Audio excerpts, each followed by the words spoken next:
Desde la punta más sobresaliente del Ecuador, formamos profesionales para todo el país.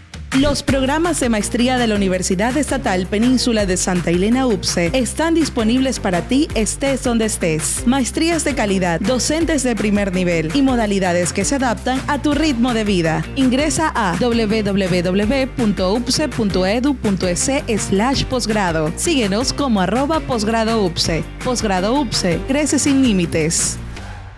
Nos encontramos con el doctor Paul Ocaña, presidente de la Federación Nacional de Abogados del Ecuador. Vamos a tocar un tema que en este momento es de alta trascendencia a nivel nacional. ¿Cuál es la impugnación que se ha presentado a nivel de Corte Constitucional de las últimas leyes recientemente aprobadas en la Asamblea Nacional? Doctor Ocaña, sin más preámbulo, bienvenido y gracias por atender a Cascabel. Alberto, muchas gracias por la invitación, siempre a las órdenes, y un saludo cordial a todas las personas que nos siguen a través de este medio. Muy gentil, doctor. Doctor, ustedes han presentado una demanda a nivel de Corte Constitucional sobre las 3 leyes recientemente aprobadas en la Asamblea Nacional y debidamente sancionadas por el presidente de la República. ¿Cuál es el fundamento jurídico, vamos por ahí primero, para la impugnación?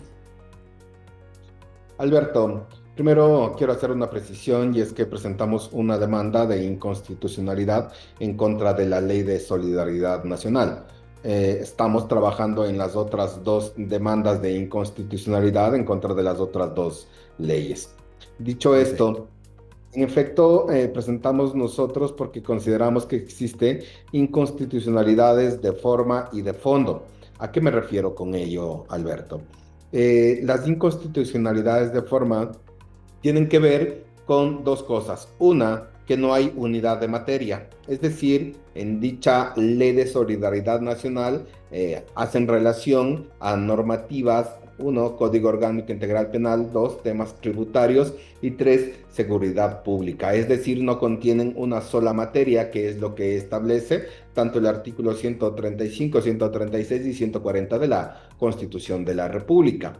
Eso como primera avanzada. En cuanto a los temas de fondo, y valga decirlo, nosotros ratificamos el compromiso de ir contra la lucha de la delincuencia, de narcotráfico, de lavado de activo. Y en eso pensamos que sí, en efecto, el gobierno ha propuesto algunas leyes que van encaminadas en ello, pero no por tener estas leyes firmes podemos caer en inconstitucionalidades, tomando en cuenta que si existiera ello, muy posiblemente podríamos ser sancionados a posterior, a un futuro inmediato, por la Corte Interamericana de Derechos Humanos. Y eso obviamente nos llevaría a un tema indemnizatorio como país. Por eso nosotros hacemos estas advertencias o hacemos estas sugerencias para que, en función del análisis de evaluación que vaya a hacer la Corte Constitucional, y donde pueda determinar si en efecto existe estas inconstitucionalidades, puedan hacer 2 cosas. 1, vetar parcialmente y no dar paso a que entre en vigencia, más allá de que ya está corriendo el término, pero suspender sus defectos. O la otra es que también se puedan hacer los giros, los cambios necesarios, y con esto la Asamblea Nacional o el Gobierno Nacional puedan aceptar o escuchar estas sugerencias para que estos artículos no se constituyan en inconstitucionalidades y más bien tengan un camino para que con ellos se pueda enfrentar esta lucha a la que hago referencia. El tema que se ha utilizado o el argumento que se ha utilizado para la demanda de inconstitucionalidad es evidentemente el que no existe la unidad jurídica dentro del proyecto de ley enviado.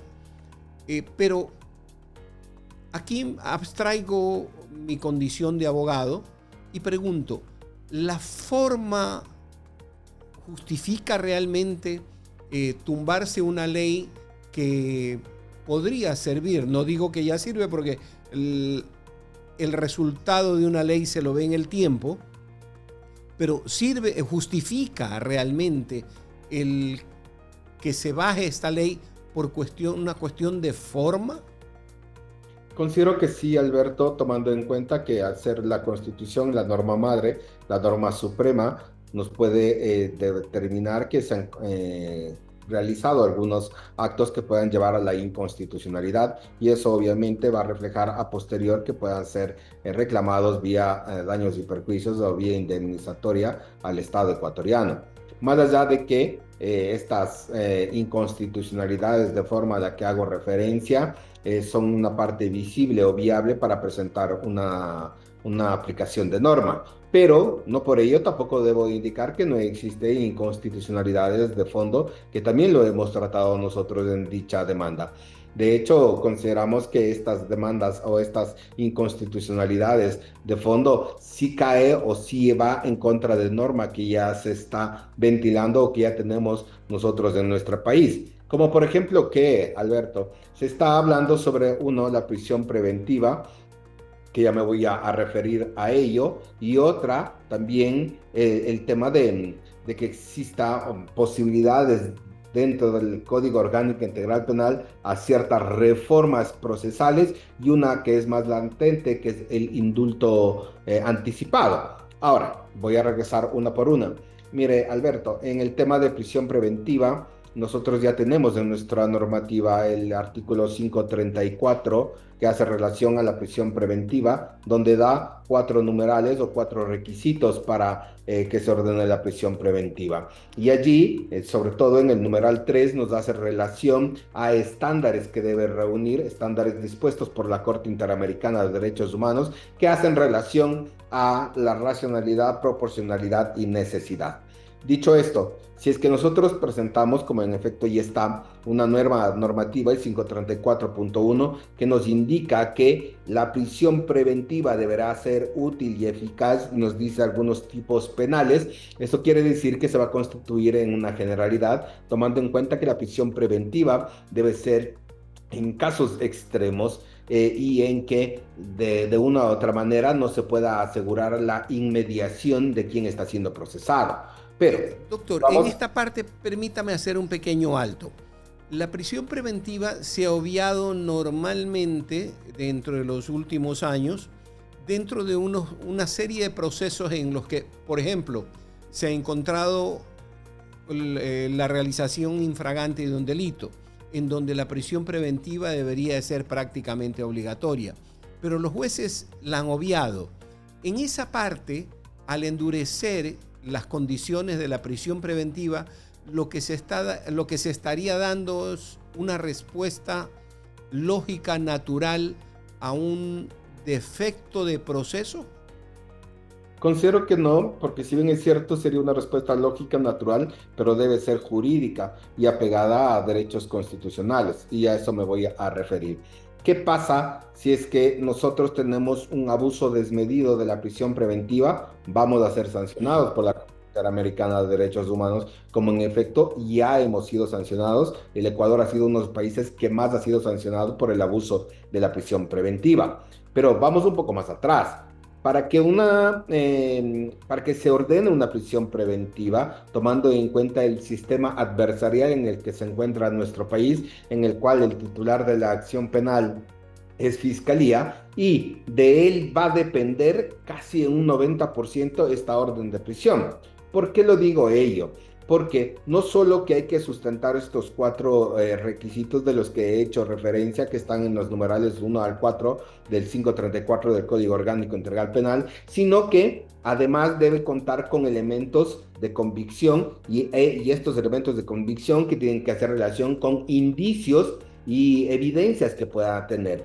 Pero si el fiscal no argumenta, no presenta estos elementos, muy difícilmente el juez, que no tiene actividad probatoria, va a ordenar la prisión preventiva.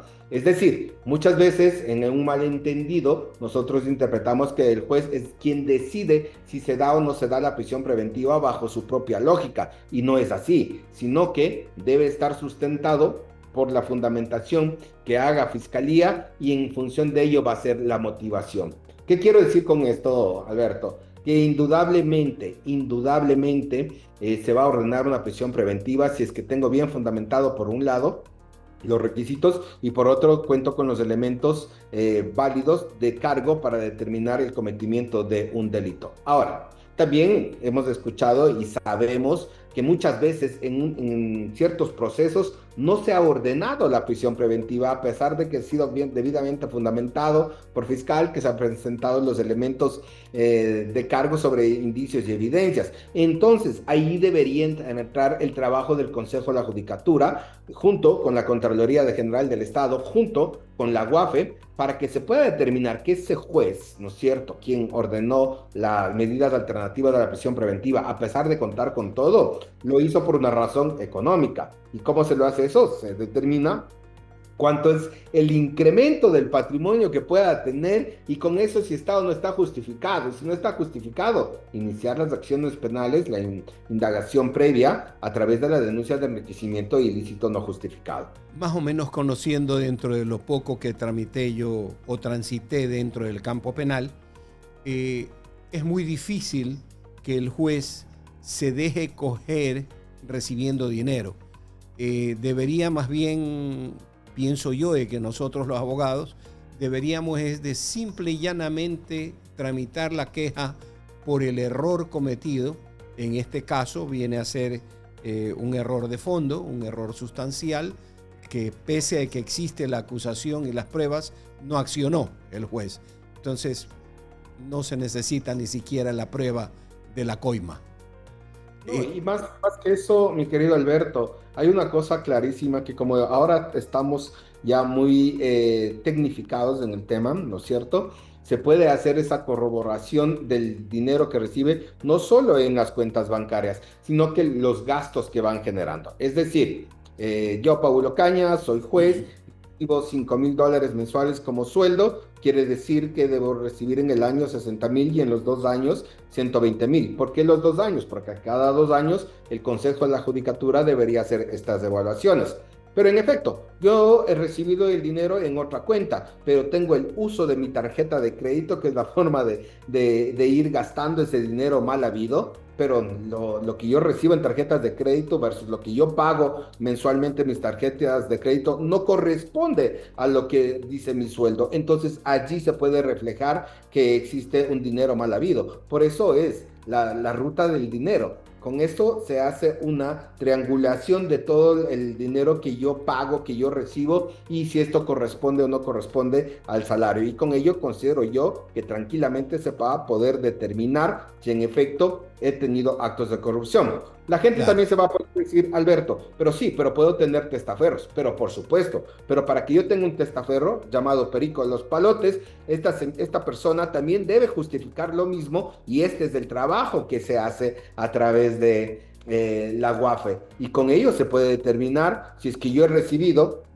me pongo como ejemplo, Perico de los Palotes, si yo he recibido más de $5,000 en mi cuenta mensual, ya hay una alerta, ya hay un llamado de atención. Claro, con eso puede determinar claramente quién está metido en actos de corrupción. Volvemos inmediatamente luego de un breve corte comercial.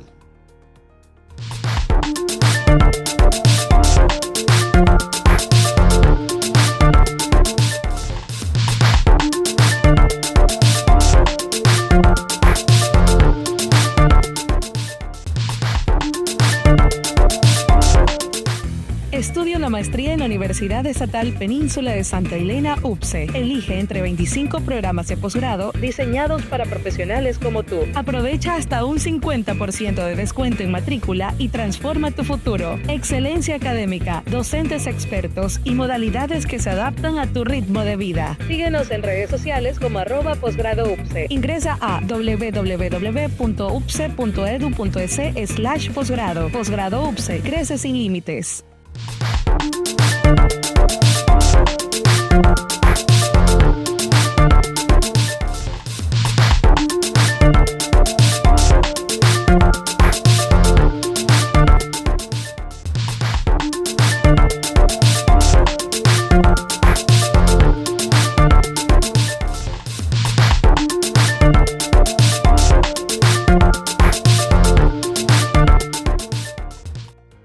Doctor, volviendo nuevamente con nuestra entrevista, la ley de solidaridad, ¿qué nomás abarca y qué nomás es lo que quedaría? Porque la impugnación que ustedes hacen o la demanda de inconstitucionalidad que ustedes presentan va dirigida a toda la ley. Entonces, si la aceptación de la Corte Constitucional deroga la ley entera, o habría la opción de que se derogue una parte de ella. A mi consideración, habría tres posibilidades. La primera, que no acepten lo que nosotros estamos solicitando. Una segunda, que acepten en forma total la solicitud de inconstitucionalidad. Y una tercera, que se acepte parcialmente. Ahora, ¿cuál es la que podría tener algunos ciertos ideas u objetos referente a ello? Es que en esta que se den en forma parcial, manden a cambiar o pidan que se cambie ciertos términos o ciertas palabras, o que se haga una nueva estructura o reestructura de lo solicitado.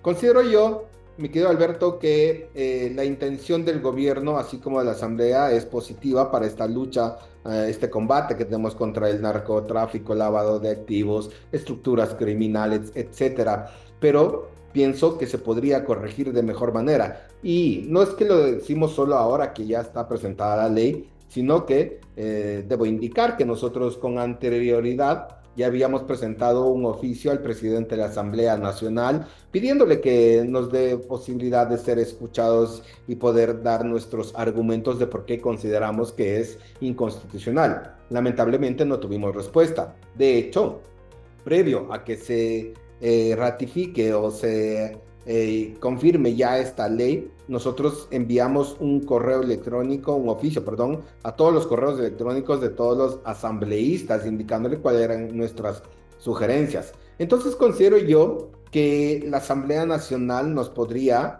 permitir, siempre antes de promulgar una ley, tener el criterio del Colegio de Abogados o de los colegios de abogados, y también de otros colegios profesionales, porque la intención de todos, considero yo, que es aportar al constructo de esta ley, constructo de este que va a ser viable para el desarrollo y el buen desenvolvimiento de esta norma dentro de la sociedad ecuatoriana, porque todos, ¿qué es lo que aspiramos y queremos, Alberto? Es que nuevamente regrese nuestra paz a nuestro país, a la paz que teníamos antes, y que hoy por tanta delincuencia que existe, por este crimen organizado, hoy tenemos miedo de salir a las calles. Entonces considero yo que la intención es no solo de los gremios, sino de la academia, que valga decirlo, Alberto, hay que resaltar que hoy por hoy la academia ya también está interviniendo, ya ha dejado a un lado su silencio y hoy está participando en varios eventos. De hecho,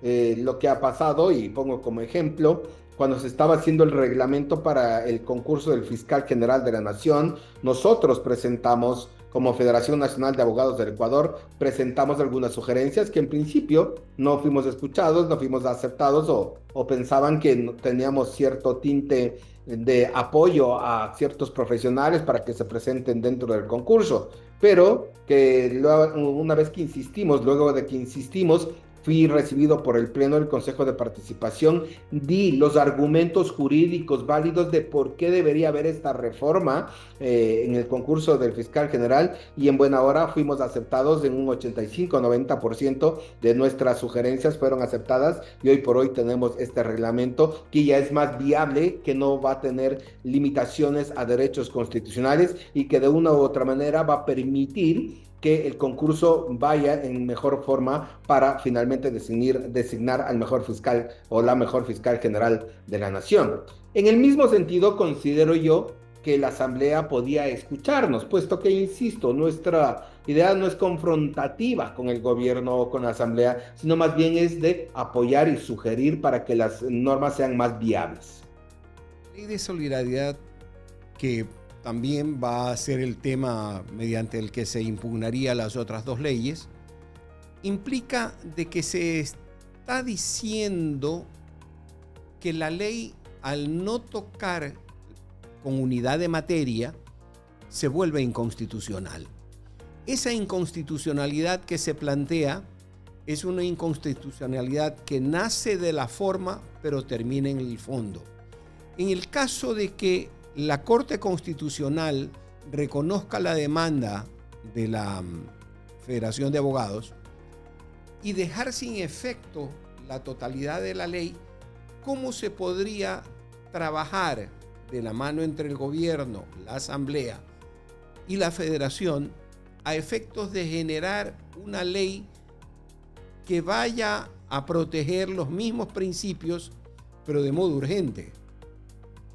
Mire, se ha utilizado esta ley de urgencia económica para hacer un procedimiento especial en la Asamblea. ¿Qué pasaría si es que acepta la Corte Constitucional nuestros argumentos referente a ello? Pues debería nuevamente tramitarse a través de la Asamblea, pero por el procedimiento ordinario, aún incluso teniendo estos tipos de materias. Entonces, es viable el tema de la ley. Lo que va a hacer es simplemente tener mayor debate, pero a la conclusión va a ser la misma. ¿Por qué? Porque ahí ya no estaríamos utilizando este procedimiento que está determinado en la Constitución, en el artículo 140, sino que estaríamos utilizando el procedimiento ordinario, donde en efecto el fondo tiene mucho positivo, o sea, es muy positivo y tiene mucha relación lógica jurídica respecto de lo que se quiere hacer en nuestro país. Al considerar de que en esta ley se incluye el procedimiento de la respuesta operativa inmediata para poder combatir a los grupos de delincuencia organizada y quedarnos al menos provisionalmente sin esa ley, ¿con qué armas queda el gobierno para poder continuar esa lucha contra los GDO? Mire, tiene muchas armas. De hecho, el Código Orgánico Integral Penal tiene las normativas aplicadas para que se pueda desenvolver en buena manera cada uno de los procedimientos sin que con esto se caiga en inconstitucionalidades.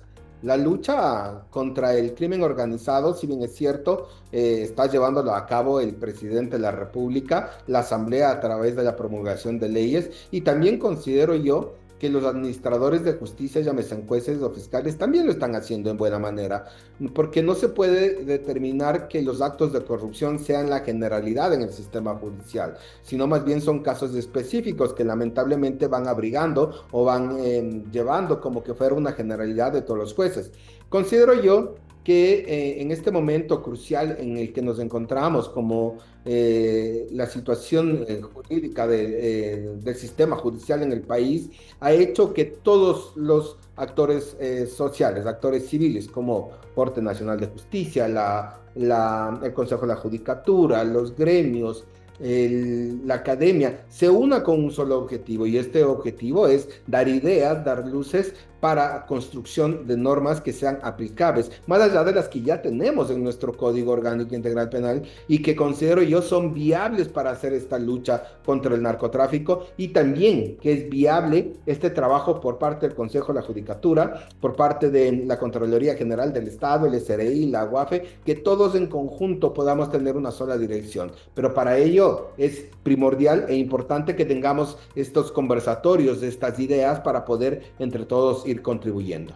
La falta de unidad de materia va a darse en las otras leyes, pero en esta concretamente, al tratar asuntos penales, asuntos económicos, asuntos de otra índole totalmente, ¿usted cree que dentro del proceso penal están las condiciones para poder hacer las acciones rápidas necesarias y que la fuerza pública tenga la protección necesaria dentro de ese combate que se está haciendo? Porque aquí se consideran incluso condiciones especiales para lo que la fuerza pública realiza en ese combate.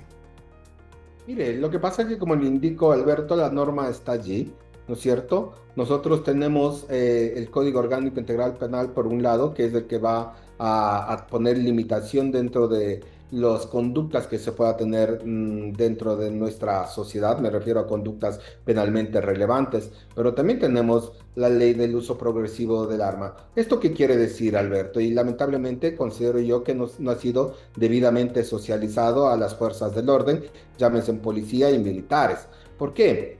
Cuando nosotros hablamos del uso progresivo de la fuerza, quiere decir que si un policía, un militar está mirando en un acto, en una conducta o en un delito a una persona, ¿cómo debe actuar? Sin duda alguna, tenemos los parámetros que deberá primero dar la alerta de que es policía, de que deje el arma y una final que use el arma. Y la preocupación es, ¿qué pasa si el delincuente está armado y va a actuar? Nada, ahí va del 1 al tercer paso, es decir, no hace falta que ponga en amenaza o que diga que va a hacer uso de la fuerza, sino que ya deba actuar. Pero eso no está en conocimiento claro de la policía y militares, y muchas veces tienen ese miedo de no actuar porque podrían caer en un delito y con el delito ser procesados y finalmente desvinculados de las instituciones a las que he hecho referencia, y no es así. Es decir, la norma sí existe, la norma está allí, y de hecho, en cada delito debe estar estructurado por categorías dogmáticas. ¿Qué quiero decir con ello? Las categorías dogmáticas son estadios, ¿no es cierto?, que determinan el delito en sí. ¿Y a qué se refiere eso? 1, a tipicidad; 2, a antijuricidad; y 3, a culpabilidad. Entonces, si es que se reúnen estos estadios, se llega finalmente a una sentencia condenatoria. Pero si falta uno de ellos, no se puede declarar culpable. ¿Por qué es importante esto? Porque el policía, el militar que actúe en legítima defensa no pasa del estadio de antijuricidad, es decir, no comete delitos. Es decir, ni siquiera se podrían formular cargos en contra de una persona que se ha advertido que ha actuado en legítima defensa, y más aún si es de la sociedad ecuatoriana. Al hablar de legítima defensa, lo tocaremos en el siguiente bloque, porque ahí estaríamos hablando desde la reacción, pero tenemos que ver de la acción previa que se va a dar. Volvemos en el siguiente bloque para tocar eso y otros temas que nos quedan pendientes.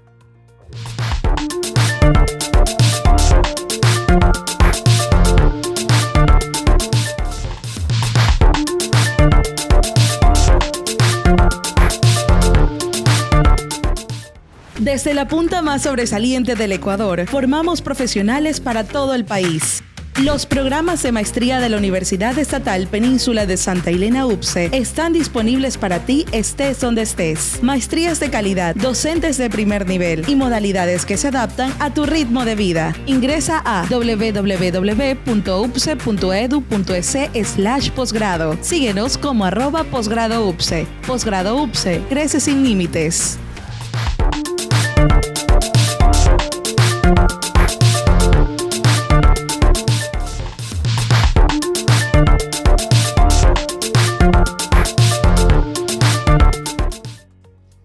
Si bien es cierto, es un tema muy puntual, la legítima defensa, pero esa es una respuesta para cuando ya ocurrió el hecho.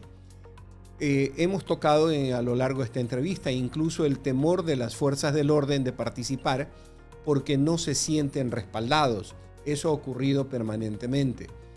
En este momento, el rato en que se deja sin efecto la ley de solidaridad, las fuerzas del orden vuelven a la condición anterior.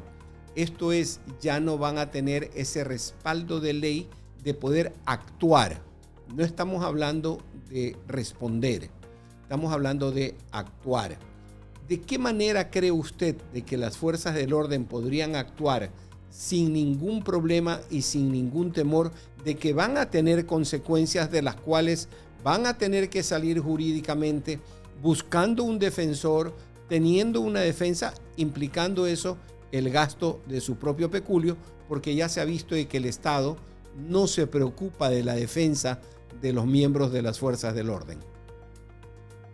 Es que hay que tomar en cuenta que si la actuación de un policía o un militar está enmarcado en derecho, ni siquiera va a tener preocupación de su actuar.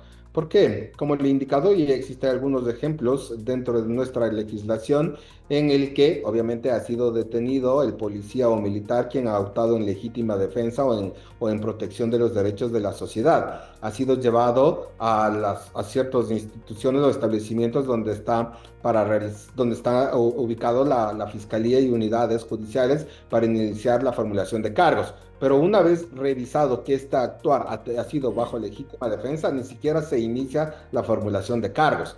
Por eso, reiteradamente he indicado que la ley está ahí, la norma está allí. Lo malo está en que no se la aplique en forma legal o jurídica como debe actuarse. De hecho, en algunos de los casos, como insisto, que se han iniciado estos procesos, han sido liberados de forma inmediata a los policías o militares que han estado en esta actuación en defensa de la sociedad.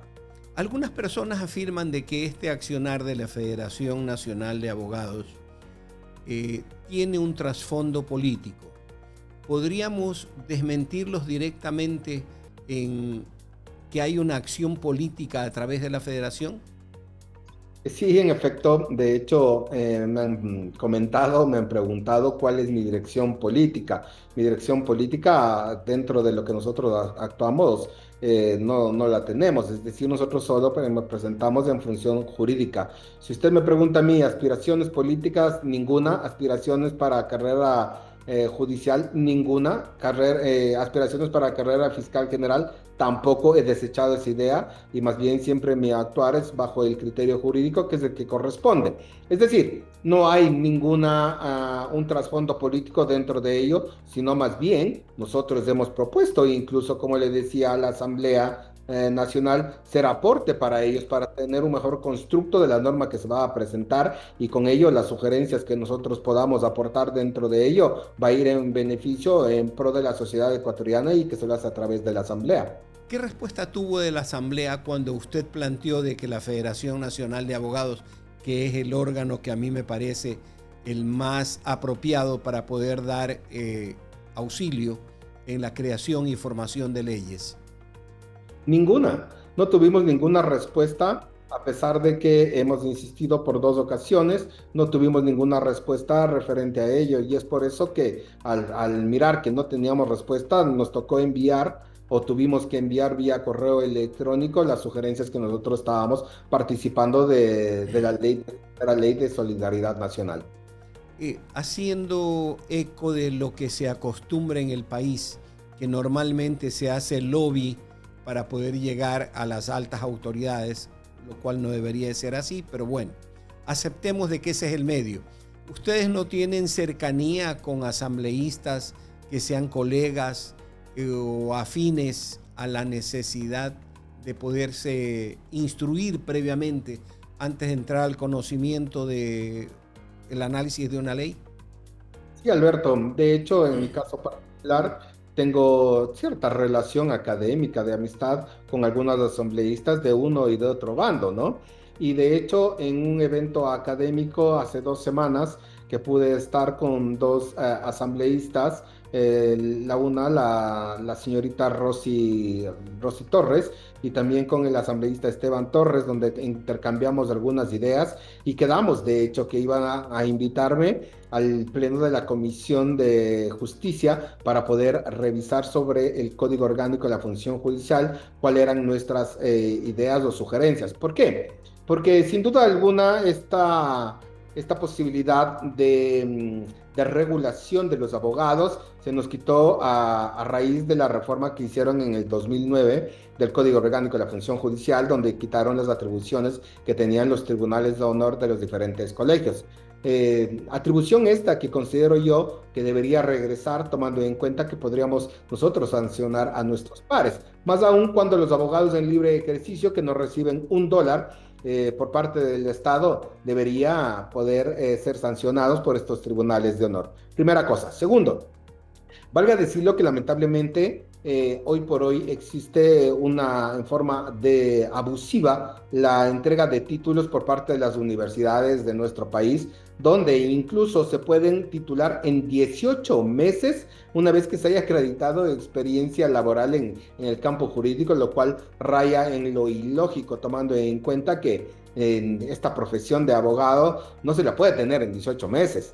Si tomamos en cuenta nosotros que anteriormente eran 6 años, después se bajó a 5 años, hoy por hoy son 8 semestres, pero ya tener un título de abogado en 18 meses, la verdad que raya en lo absurdo. Y por ello considero yo que incluso lo que se debería hacer, tal cual como se hace en otros países, como en los Estados Unidos de Norteamérica, que la barra de abogados sea quien, una vez se titulen los abogados en las diferentes universidades, se tome pruebas escritas y prácticas en esta barra de abogados y con eso se habilite el ejercicio de la profesión. Doctor, me parece que usted está con una razón muy profunda en lo que está diciendo. Es absurdo de que en 18 meses se titule un abogado. Yo fui abogado en 6 años y aún así faltó el tiempo para estudiar. Doctor, le agradezco profundamente, han sido muy claros los conceptos que usted ha emitido. Esperemos a ver el resultado de la Corte Constitucional y el resultado de las 2 siguientes demandas que ustedes están preparando para volverlo a molestar y volverle a golpear la puerta y para que la gente conozca el pensamiento de la Federación de Abogados del Ecuador. Muchas gracias, Alberto. Estoy siempre a su orden y que tengan un buen resto del día.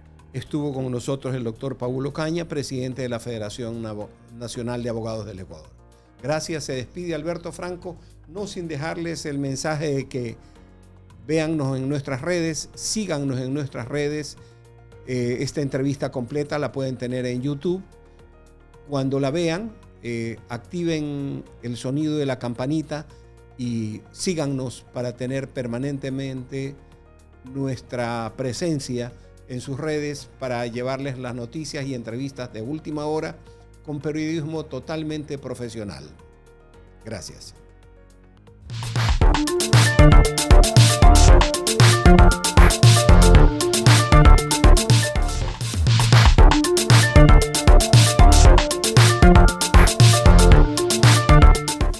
Estudia una maestría en la Universidad Estatal Península de Santa Elena, UPCE. Elige entre 25 programas de posgrado diseñados para profesionales como tú. Aprovecha hasta un 50% de descuento en matrícula y transforma tu futuro. Excelencia académica, docentes expertos y modalidades que se adaptan a tu ritmo de vida. Síguenos en redes sociales como @posgradoupce. Ingresa a www.upce.edu.es/posgrado. Posgrado UPCE, crece sin límites.